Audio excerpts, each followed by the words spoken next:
Hello, music nuts. It's me, Cubby, with another personal spin, and I am going to be ranking Slayer's discography. Now, this was quite hard for me because Slayer were one of the first sort of. I think they were one of the first bands I saw live, and once I saw them live, I fell in love with them and bought all the albums they had at the time, which finished with God Hates Us All. And I then bought everything else afterwards and listened to them like constantly, and I pretty much loved everything. In fact, I did love everything, or I do. Nothing has changed in that regard. As far as I'm concerned, they don't really have a bad album. So it was really difficult to rank, and so with this one, I want to really emphasize that they change almost every day, or whenever I listen to them or think about it, you know what I mean? And that basically the ones at the bottom are at the bottom because something has to be at the bottom rather than because they're bad. Really think Slayer have been one of the most consistent bands ever. So with that out of the way, let's get it on. So first up, oh yeah, the other thing I need to mention is that I quite often used the front covers as posters and things in my old bedroom. So anyway, with that in mind, the first album that I chose was Undisputed Attitude. This is a punk covers album, and finds the band blasting really quickly through loads of old school hardcore and punk, and even some garage bands like Iggy and the Stooges and stuff. It's actually really good for a covers album. And my favourite song on it was Violent Pacification. In fact, I actually listened to it 100 times on repeat, that one song, at one point. So next up, now I don't have the cover for this because I hung it on the wall of my bedroom, but it is Diabolus in Musica. A lot of people shit on this album and say it's really bad, but I think it's actually really quite good. Bear in mind I grew up in the nu metal period of life anyway, so I always quite liked nu metal. I didn't really have a problem with it, and I still don't. So with that in mind, I actually quite like this album, but it isn't my favourite. I think it misses some of the veracity of Slayer and goes for a more controlled pace. That said, though, quite a lot of the riffs are very cool, and it's one of the few albums where the bass guitar is sort of more prominent. But I can see why people don't like it. If I was going to choose an album that is probably their weakest, it would be this one. But it's not my least favourite. Well, I suppose it is my least favourite. But then next up we have Christ Illusion. This is one of their later albums. I like it. There's nothing wrong with it. As I said, all their albums are pretty good. But I always, I don't know, I think perhaps because I was moving on from Slayer. Well, not moving on, but I was discovering new stuff at the time. It never really gelled quite as well in my head as some of the others.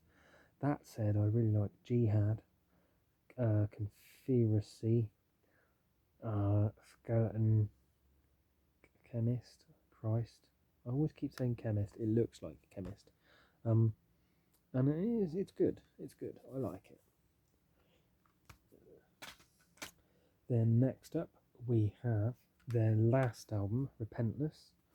I actually think this is really good, and it's a shame they stopped, but I understand why. And you know, I'd rather they stopped now than release like a load of crap albums or something.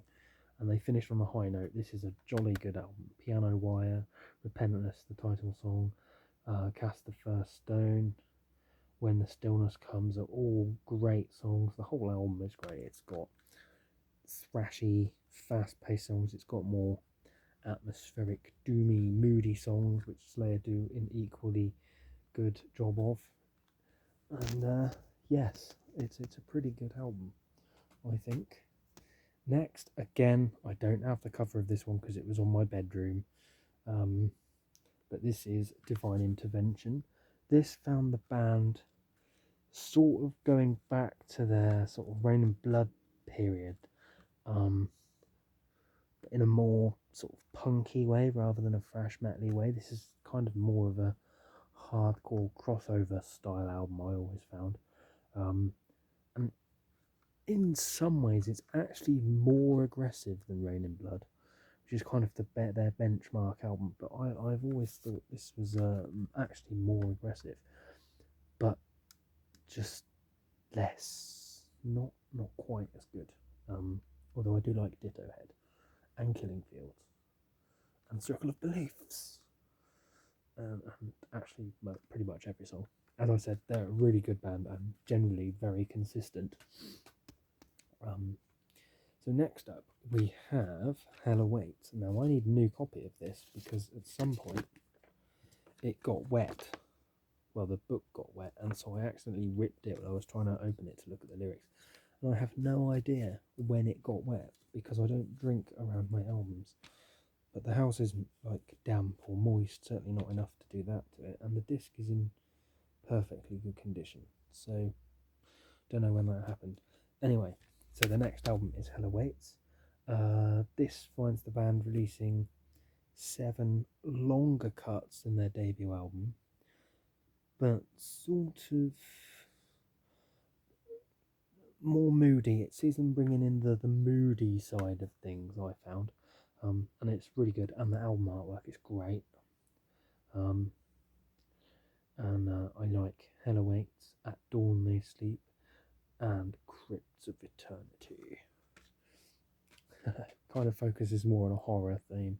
Then, next up, we have the debut album, Show No Mercy. I really like this album. I was known in college for listening to Slayer a lot. And, yeah, I just love Slayer. One of my favourite bands ever. This album's a little bit cheesy in some ways, I suppose, because there's a lot of like gang vocals. But diddly dee dee is all I can say really. Die by the Sword is a great song. The Antichrist, I am the Antichrist. Evil Has No Boundaries, Black Magic, and the title track and everything. It's just really good. It's really, really good. You can't go wrong with it really. Production's a little bit crap these days, but it's still really good. Next we have World Painted Blood. This album is really quite intense. There's a lot of lead guitar work which I quite liked on it, and a certain sort of sense of controlled chaos. I just love it. Basically, it's such a good album. It's such a good album. So it's up there with some of their classic albums. I always thought it's really good. Next, we're up to the top 4. So that was the 5th in the top 5. South of Heaven. Again, another album I really, really love. I'm just checking all the books because I don't want them. If they're stuck together, I'm going to have to buy new copies because it's annoying that way, you know. Oh, and the case is slightly damaged, but that's okay. I've had this for quite a long time, to be fair. South of Heaven, again, it's one of their classic albums. It finds the band slowing down, I always thought, compared to Rain and Blood anyway. It's a slower album. They concentrated on a more sort of groove, not technical or anything, but groove, and maybe a bit more atmosphere, which they would then incorporate into their albums forevermore. It is very good, and I have a long sleeve jumper thing with lyrics from I can't remember which song it is now, but I think it's Silent Scream. So I think Cream. It says now smell the stench of immortality. I could be wrong. I can't remember what song it is.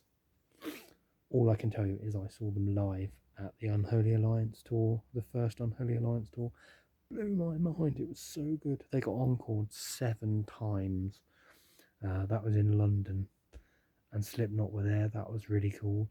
And Mastodon and Hatebreed, and I didn't really know Mastodon or Hatebreed at that point. But suffice to say, I went out and bought most of their albums at the time, and I knew Slipknot because Slipknot were cool. So next up is Seasons in the Abyss. I've always found Seasons in the Abyss to be a really perfect combination of South of Heaven and Rain and Blood, and therefore it's a really, really great and classic album. Expendable Youth and Dead Skin Mask are really good. Skeletons of Society, obviously Seasons in the Abyss, and War Ensemble. All great songs. It's a really, really good album, really solid effort. I haven't included the live album because it's a live album. This is for their studio albums only, no EPs either. So, second, probably a controversial choice, I suppose, in some ways, among Slayer fans anyway. Possibly because I come from a newer generation of fans. I mean, I discovered them when this album was released, pretty much like a year after it was released. And so this album has always sort of connected with me more than some of their older stuff, I suppose, perhaps. But it's a really good album. It's thrashy, groovy, it's got everything that Slayer does really well. And it is God Hates Us All. Such a good album. New Faith, Cast Down, Threshold, Exile, Seven Faces, God Sent Death, Disciple. I'm so angry on this album, it's unbelievable. But it's a really good album. Which leaves the obvious choice of my favourite album being Rain and Blood. I was blown away when I heard this. Literally blown away. I was like, whoa, man, that's so cool. And it's so short as well. 29 minutes. I was just like, whoa, it's the most amazing thing I've ever heard in my whole entire life. I was so blown away by it. So, yeah, it's my favourite. This is the collector's edition, blah, blah, blah. Lots of people be like, oh, it's not the original. I don't care. It's the album. That's all that matters. And, yeah. It's suitably scratched. I might have to buy a new version, a new copy at some point. Maybe they'll release a special version of it at some point with loads of demos and I'll buy that. Who knows? But again, obviously, they flip and start. This is my favourite most of the time, but sometimes I think, you know what? Maybe God Hates Us All is better. Ooh. Anyway, thanks for watching. I have been Cubby. This has been a personal spin, and this has been my ranking of Slayer. And I will see you soon again for another video. Hope you enjoyed. If you do, like and subscribe. Thank you. Goodbye.